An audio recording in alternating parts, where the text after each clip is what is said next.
Hi viewers, ഗോപൂസ് കിച്ചണിലേക്ക് എല്ലാവർക്കും സ്വാഗതം.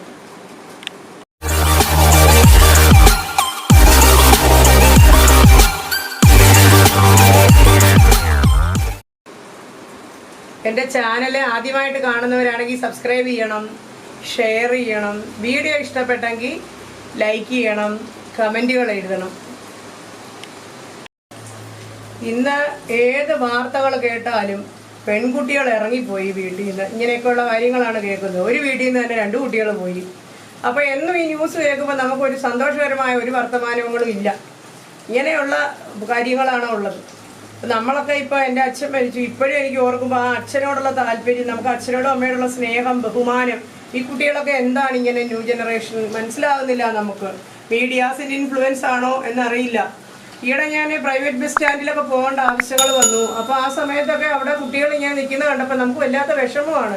കാരണം പെൺകുട്ടികളെ കണ്ടു കഴിഞ്ഞാൽ നല്ല കുടുംബത്തിലെയാണെന്ന് അവരെ കാണുമ്പോൾ തന്നെ അറിയാം. കൂട്ടത്തിൽ നിൽക്കുന്നവർ അല്ലാന്നും നമുക്ക് കണ്ടാൽ തന്നെ അറിയാം. അപ്പോൾ ആ രീതിയിലുള്ള ഒരു ഇതാണ് നടക്കുന്നത്. അപ്പോൾ ഇതിന് നമ്മൾ എന്താ ചെയ്യേണ്ടത്? നമ്മൾക്കിപ്പോൾ ഒന്നും ചെയ്യാൻ പറ്റില്ല എന്ന് വെച്ചാൽ നമ്മുടെ വീട്ടിൽ പേരൻസ്, അതായത് എസ്പെഷ്യലി മദർ ആ കുട്ടികളെ, പെൺകുട്ടികളെ പറഞ്ഞ് മനസ്സിലാക്കുകയും അവർക്ക് അമ്മയറിയാത്ത ഒരു രഹസ്യങ്ങളും ജീവിതത്തിൽ പാടില്ല. ആൺകുട്ടികൾക്കാണെങ്കിൽ അച്ഛനോടെല്ലാം തുറന്നു പറയണം, അമ്മയോടായാലും മതി. അപ്പോൾ കുടുംബത്തിലൊരു ഒത്തൊരുമ, ഒന്നിച്ചിരുന്ന് ആഹാരം കഴിക്കുക, ഒന്നിച്ച് സന്ധ്യാനാമം ചൊല്ലുക, ഇങ്ങനെയുള്ള സംസ്കാരങ്ങളൊക്കെ വീണ്ടും പണ്ടത്തെ പോലെ കൊണ്ടുവരിക. അങ്ങനെയാകുമ്പോൾ ഇന്നിപ്പോഴും എൻ്റെ അച്ഛനും അമ്മയും എൻ്റെ അടുക്കലില്ല. പക്ഷെ എനിക്ക് അതൊരു ശൂന്യതയായിട്ടാണ് എനിക്ക് തോന്നുന്നത്. അപ്പോൾ ഈ കുട്ടികൾക്ക് അച്ഛനും അമ്മയും ഇല്ലാത്തതായിരിക്കും അവർക്ക് നല്ലത്, അല്ലേ എന്നാ എനിക്ക് തോന്നുന്നത്. അപ്പോൾ അങ്ങനത്തെ ഒരു സമൂഹത്തിലേക്ക് നമ്മൾ മാറിക്കൊണ്ടിരിക്കുന്നു. നമ്മുടെ കുഞ്ഞുങ്ങളെ നമ്മൾ വേണ്ട രീതിയിൽ അത് പറഞ്ഞ് മനസ്സിലാക്കിയില്ലെങ്കിൽ ഇനിയുള്ളത് ഭയങ്കരമായ പ്രശ്നങ്ങളിലേക്കാണ് വരുന്നത്. പെൺകുട്ടികളുടെ ഭാവി വളരെ എന്താ പറയുക, നമുക്ക് ആകാംക്ഷയാണ്, എന്താണ് ആയി തീരും നാളെ എന്നുള്ള ഒരു ഇതിലാണ് നമ്മളിരിക്കുന്നത്. അപ്പോൾ ഈ കുട്ടികൾക്കൊക്കെ നമ്മൾക്ക് ഒരു പാട്ട്, മോഹൻലാൽ അഭിനയിച്ച ഒരു സിനിമയിലൊരു പാട്ടുണ്ട്, നന്ദിയാരോടു ഞാൻ ചൊല്ലേണ്ടു, നന്ദിയാരോടു ഞാൻ ചൊല്ലേണ്ടു, ഭൂമിയിൽ വന്നവതാരമെടുക്കാൻ എനിക്കെന്ന്, പാതിമയ്യായ പിതാവിനോ പിന്നതിൽ പാതിമയ്യായ മാതാവിനോ, പിന്നെയും 10 മാസം ചുമന്നെന്നെ ഞാനാക്കിയ ഗർഭപാത്രത്തോടോ. ഇത് ഇങ്ങനെ ആലോചിച്ചാൽ തന്നെ നമുക്ക് ഈ മാതാപിതാക്കളെ തിരസ്കരിച്ചുകൊണ്ട് ഒരു പ്രവൃത്തിയും ചെയ്യാൻ കുഞ്ഞുങ്ങൾക്ക് തോന്നുകയില്ല. അപ്പം ഇപ്പോഴത്തെ ഈ കുട്ടികൾ എന്താണ് അവർ ചിന്തിക്കുന്നതെന്ന് എനിക്ക് മനസ്സിലാകുന്നില്ല. വാസ്തവത്തിൽ വളരെ ദുഃഖമുണ്ട്. ഇവരെയൊക്കെ നേർവഴിക്ക് നടത്തണമെങ്കിൽ ടീച്ചേഴ്സിനെ കൊണ്ട് പറ്റുമെന്ന് എനിക്ക് തോന്നുന്നില്ല. മാതാവ് തന്നെ, അമ്മ തന്നെ കണിശമായിട്ട് പെൺകുട്ടികളുടെ അടുത്ത് നിന്നെങ്കിൽ മാത്രമേ ഇത് സാധ്യമാവുകയുള്ളൂ. ഇന്നിപ്പം നമ്മൾ ചെയ്യാൻ പോകുന്ന കുക്കിങ്ങിൽ ശരിക്കും പറഞ്ഞു കഴിഞ്ഞാൽ വെജിറ്റേറിയൻ ഒരു ഭക്ഷണമാണ്, സാത്വികമായ ഭക്ഷണമാണ്. അപ്പോൾ പലതും ബ്രാഹ്മിൻസ് അല്ലെ നമ്പൂതിരീസ് എന്ന് പറയുന്നതേക്കാം. പക്ഷേ ഇത് ക്ഷത്രിയരുടെയും കൂടെ ഭക്ഷണമാണ്. ക്ഷത്രിയർ എന്ന് പറഞ്ഞാൽ യുദ്ധം ചെയ്യുന്നവരാന്നൊക്കെ പറയും വിവരമില്ലാത്തത്. അതൊന്നുമല്ല. ക്ഷത്രിയൻ എന്ന് പറഞ്ഞാൽ ക്ഷതത്തിൽ നിന്ന് രക്ഷിക്കുന്നവൻ, അതായത് നാശത്തിൽ നിന്ന് അല്ലെങ്കിൽ അതിൽ നിന്ന് രക്ഷിക്കുന്നവനാണ് ക്ഷത്രിയൻ. യുദ്ധം ചെയ്യലല്ല ജോലി. അതിൽ ഈ സപ്തംഗ തിയറി ചാണക്യൻ്റെ അതനുസരിച്ച് അതിൽ 7 എലമെന്റ്സ് ഒരു രാജ്യത്ത് വരുന്നുണ്ട്. അതിൽ സ്വാമി ആണ് രാജാവ്, പിന്നെ മന്ത്രി, അങ്ങനെ ഓരോന്നും വരുന്നുണ്ട്.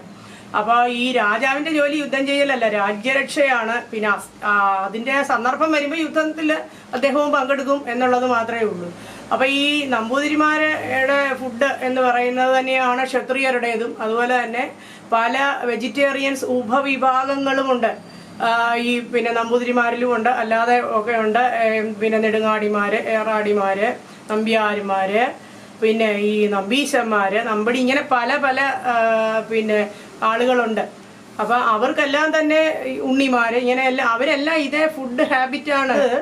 ഇത് ക്ഷത്രിയരുടെയും മറ്റുള്ള ഈ പറഞ്ഞ ഉപവിഭാഗങ്ങളുടെ എല്ലാം വെജിറ്റേറിയൻ ഫുഡിൻ്റെ ഒരു പാറ്റേൺ ആണ് ഇതെല്ലാം തന്നെ. അപ്പോൾ അതിൽ നമുക്കിങ്ങനെ പറയാൻ പറ്റുള്ളൂ, ബ്രാഹ്മിൻസ് എന്നോ അല്ലെങ്കിൽ ക്ഷത്രിയാന്നോ അല്ല അതിന് പറയേണ്ടത്. സാത്വികമായ ഭക്ഷണം, അതായത് മസാലകളൊന്നും ചേരാത്ത സാത്വികമായ ഭക്ഷണം ആണ് ഈ വെജിറ്റേറിയൻസ് കഴിക്കുന്നത്. അതിൽ 2 എണ്ണമാണ് ഞാനിന്നിപ്പോൾ ചെയ്ത് കാണിക്കുന്നത്.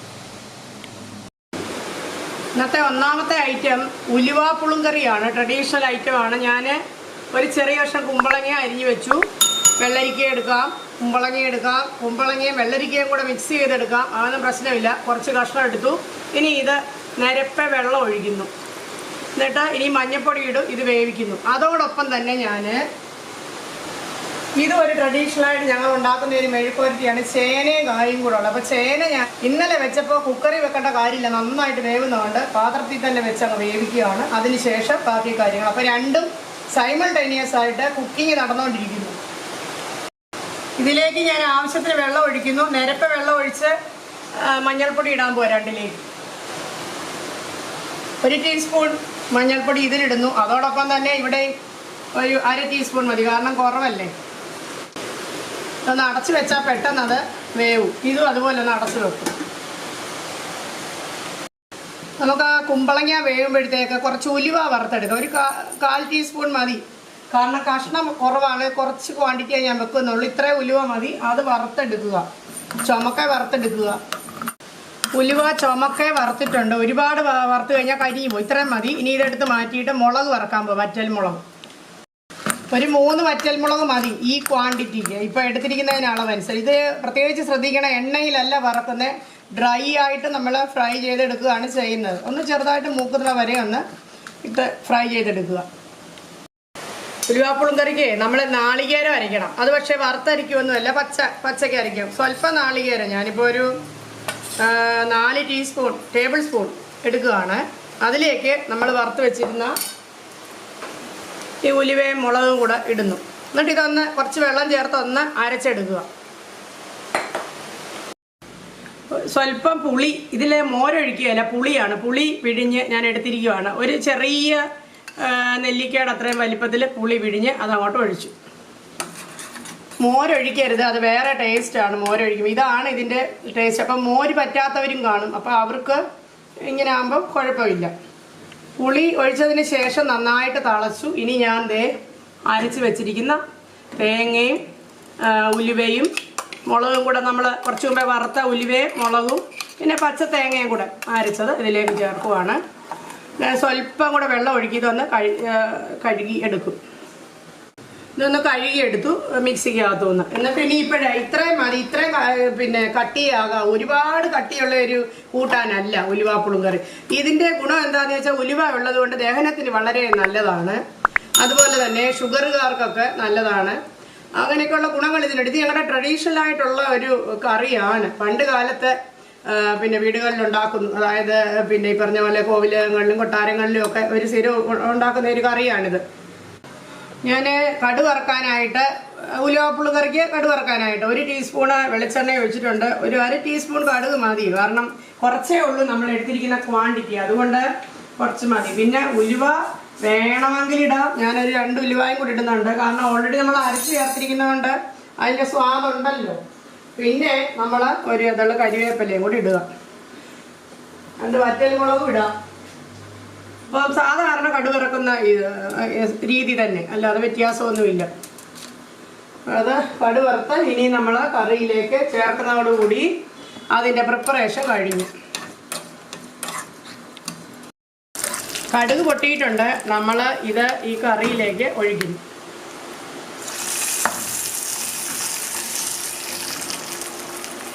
ഉലുവാപ്പുളും കറി റെഡി ആയിട്ടുണ്ട്. മെഴുക്ക് പുരട്ടി അല്ലെങ്കിൽ ഉപ്പേരി, അതിനുള്ള ചേന പകുതി മുക്കാൽ വെന്തു. അപ്പം ഞാനൊരു 3/4 ടീസ്പൂൺ ഉപ്പിടുന്നുണ്ട് ഇതിലേക്ക്. ഇനി ഇതിൽ കായിടും, കായും കൂടി ഇട്ട് വേവിക്കും. ഇതൊന്നുകൂടെ ഒന്ന് വെന്ത് കഴിഞ്ഞിട്ട് നമുക്ക് കായിടാം ഇതിലേക്ക്, ഏത്തക്കായ. ആ വെന്ത ചേന ഒരു പാത്രത്തിലേക്ക് മാറ്റും. ഇവിടെ ഞങ്ങൾ എങ്ങനെയാണെന്ന് അറിയാമോ, നല്ലപോലെ കുറച്ച് കഷ്ണങ്ങൾ നല്ലപോലെ വേവുന്ന പോലെ ആണ് എടുക്കുന്നത്. കാരണം സ്വല്പം കുഴഞ്ഞിരിക്കുന്നതാണ് ഇവിടെ എല്ലാവർക്കും ഇഷ്ടം. അപ്പോൾ വെളിച്ചെണ്ണ ഒഴിച്ച് കഴിയുമ്പോൾ നല്ല സ്വാദാണ്. അപ്പോൾ ചേന ഇങ്ങി മാറ്റി. പക്ഷേ ആ പാത്രത്തിലേക്ക് തന്നെ അതേ ചീനച്ചട്ടിയിലേക്ക് ഞാൻ എന്ത് ചെയ്തു, ആ ഏത്തക്കായ അരിഞ്ഞതും കൂടെ ഇതൊന്ന് 2 തള തിളയ്ക്കുമ്പോഴത്തേക്ക് വെന്ത് കഴിയും. കുറച്ച് ഉപ്പും കൂടി ഇടും. എന്നിട്ട് നമ്മൾ പിന്നീട് 2 കൂടെ മിക്സ് ചെയ്താണ്. നിങ്ങൾക്ക് ചേനയുടെ കൂടിയിട്ട് വേവിക്കാം. പക്ഷേ ഈ ചേന ചൊറിയില്ലെന്നൊക്കെ പറഞ്ഞാലും ഞാൻ എല്ലാ പ്രാവശ്യവും ചേന വേവിച്ചിട്ട് ആ വെള്ളം കളഞ്ഞ് വേറെ വെള്ളത്തിലായത്, എന്നുവെച്ചാൽ ഒരു പ്രിക്കോഷൻ എന്നുള്ള നിലയിൽ അങ്ങനെയാണ് ചെയ്യുന്നത്. അപ്പം ഇതൊന്ന് ചെറുതായിട്ട് വെന്ത് കഴിയുമ്പോൾ 2 കൂടെ നമുക്ക് പുരട്ടിയെടുക്കാം. മെഴുക്കുരട്ടിയല്ലേ. ഏത്തക്കായ പകുതി വേവായിട്ടുണ്ട്. ഞാനൊരു 1/2 ടീസ്പൂൺ ഉപ്പിടുന്നു. ഇത് നിങ്ങൾക്ക് ഒന്നിച്ച് വേവിക്കാൻ ഞാൻ പറഞ്ഞതുപോലെ. പക്ഷേ ഞാൻ ഇങ്ങനെ സെപ്പറേറ്റ് ആയിട്ട് പെട്ടെന്ന് വേവുമല്ലോ, അധികം സമയമൊന്നുമില്ല. അപ്പോൾ ഇതൊന്നുകൂടെ ഒന്ന് വെന്ത് കഴിയുമ്പോൾ നമുക്ക് ബാക്കി ചെയ്യാം. അപ്പോൾ ഉപ്പിട്ടു, അതിൽ ഞാൻ ഉപ്പിട്ടിരുന്നു ചേനയിൽ. അപ്പോൾ ചേനയും കായും കൂടെ ഉള്ള ഒരു മെഴുക്ക് പുരട്ടിയാണ് ഇത്. ഞങ്ങളുടെ അത്താഴ സദ്യക്കൊക്കെ സ്ഥിരം രാത്രിയിലൊക്കെ വിളമ്പുന്നതാണ്, തലേ ദിവസം സദ്യക്ക്. ഏത്തക്കായ നന്നായിട്ട് വെന്തു, ഞാൻ ഉപ്പ് ഇട്ടിരുന്നല്ലോ. അപ്പോൾ ഇനി നമുക്ക് ഈ ചേന ഇതിലേക്ക് ചേർത്തിട്ട്, കാരണം ഇത് ഞാനിങ്ങനെ കാണിച്ചു തരുന്നത്, ഇത് വെക്കുന്ന ഒരു രീതിയുണ്ട്, അതുപോലെ വെച്ചാലാണ് ഇതിന് ഏറ്റവും ടേസ്റ്റ്. അതുകൊണ്ടാണ് ഞാനത് പറയുന്നത്. അപ്പോൾ ഉപ്പിൻ്റെ പരിപാടി കഴിഞ്ഞു. ഇനി നമുക്ക് കുറച്ച് മുളക് ഇടണം, പിന്നെ വെളിച്ചെണ്ണ, അതാണ് അതിൻ്റെ താരം. വെളിച്ചെണ്ണ നന്നായിട്ട് ഒഴിക്കണം. ഇതൊന്ന് ചൂടാകട്ടെ. ഇതാ നല്ലോണം മിക്സ് ആയിട്ടുണ്ട്. ഇനിയിപ്പോൾ ഇതിലേക്ക് നമ്മൾ സ്വല്പം മുളക് പൊടി, ഒരുപാട് മുളക് പൊടി ചേർക്കരുത്, അത് അതിനൊരു ടേസ്റ്റ് അല്ല. ഞാനൊരു സ്വല്പം 1/2 ടീസ്പൂൺ മുളക് പൊടി മതി. ചിലർ ചേർക്കുകയുമില്ല, ചേർത്തില്ലേലും കുഴപ്പമില്ല, പക്ഷെ ഞാൻ ചെറുതായിട്ട് ചേർക്കുന്നുണ്ട്. ഒന്നുകൂടെ ഇളക്കി ചൂടാക്കിയതിന് ശേഷം വെളിച്ചെണ്ണ നന്നായിട്ട് ഒഴിക്കുക, പച്ച വെളിച്ചെണ്ണ. ഇത്തിരി കുഴഞ്ഞിരിക്കണം, എന്നാൽ മാത്രമേ അതിന് ആ സ്വാദ് വരികയുള്ളൂ. ഇതിലേക്ക് ഞാൻ പച്ച വെളിച്ചെണ്ണ ഒഴിക്കുകയാണ്. ഞാനൊരു 2 ടേബിൾ സ്പൂൺ അങ്ങ് ഒഴിക്കുക. പച്ച വെളിച്ചെണ്ണയുടെ സ്വാദാണ് അവിടെ വേണ്ടത്. അതിങ്ങനെ ഇളക്കി കൊടുക്കുക. ഒന്നുകൂടെ ചൂടാക്കുന്നുണ്ട്. ഇനിയിപ്പോൾ കഴിഞ്ഞു, ഇതിൻ്റെ പ്രിപ്പറേഷൻ കഴിഞ്ഞു. അപ്പോൾ നമുക്ക് ചേനയും കായും കൂടെയുള്ള ഉപ്പേരി അല്ലെങ്കിൽ മെഴുക്ക് പുരട്ടി റെഡി ആയിട്ടുണ്ട്. അതോടൊപ്പം തന്നെ നമ്മൾ ഉലുവ പുളിങ്കറിയും വെച്ചു. ഇത് രണ്ടും സാത്വികമായ ഭക്ഷണം, വെജിറ്റേറിയൻസ് യൂസ് ചെയ്യുന്ന ഭക്ഷണം, വളരെ ഈസി ആയിട്ടുള്ള പ്രിപ്പറേഷൻ, വളരെ ഹെൽത്തി ആയിട്ടുള്ള ഫുഡ്. എല്ലാവരും ചെയ്ത് നോക്കണം. നിങ്ങളിങ്ങനെ ചെയ്യുമ്പോൾ നിങ്ങൾക്ക് വേണമെങ്കിൽ ഒന്നൊന്നായിട്ട് വേറിട്ട് കിടക്കുന്ന പോലെ ചെയ്യാം, കുഴപ്പമൊന്നുമില്ല. പക്ഷേ ഇതാണ് ഒന്നുകൂടെ ടേസ്റ്റ്. ഒന്നുകൂടെ ഫ്രൈ ചെയ്തെടുക്കുക, അതൊക്കെ നിങ്ങളുടെ ഇഷ്ടം പോലെ ചെയ്യാം, കുഴപ്പമില്ല. നമ്മുടെ ഇന്നത്തെ ലഞ്ചിൻ്റെ ഐറ്റമാണിത്.